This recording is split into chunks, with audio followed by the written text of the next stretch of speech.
আজকে তোমাদের জন্য ইলিশ মাছ, বার্মা থেকে আসা ইলিশ মাছ কীভাবে প্রসেসিং হয় এবং সেটা লোকাল মার্কেট হোক বা অন্যান্য স্টেটে কীভাবে পাঠানোর আগে যা যা প্রসেসিং হয়, মাছটাকে কীভাবে প্রসেস করা হয়, সেই টোটাল ভিডিওটা তোমাদের সঙ্গে শেয়ার করব। সো স্টে টিউনড, পুরো ভিডিওটা দেখো, কেমন লাগে কমেন্টে জানিও। প্রথমেই দেখতে পাচ্ছ মাছগুলোকে বরফ দেওয়া জলে চুবিয়ে দেওয়া হচ্ছে। আসলে এর কারণ হচ্ছে এটাই, মাছগুলোকে পরিষ্কার করতে হবে।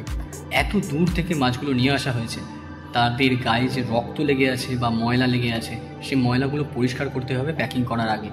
প্রথমেই ভালো করে ঠান্ডা বরফ জলে চুবিয়ে নিয়ে এগুলোকে প্যাকিং করা হবে। দেখো কত বড়, কেমন লাগছে দেখে কমেন্টে জানিও।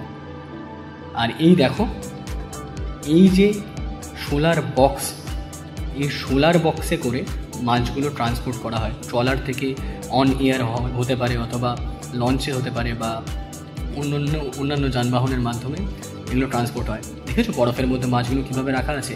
এই মাছগুলো এইভাবে ঠান্ডা জলের মধ্যে চোবানো হচ্ছে, এর কারণ একটাই, যাতে মাছগুলো নষ্ট না হয়ে যায় ব্যাকটেরিয়ার কবলে পড়ে।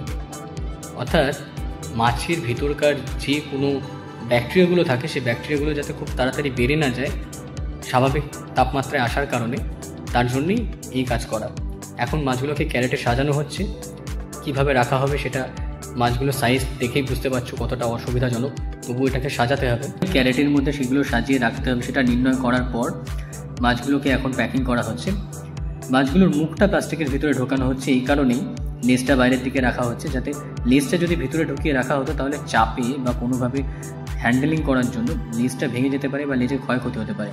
তাই লেজটা বাইরে রাখা হচ্ছে আর মাছের মুখটা ভেতরের দিকে।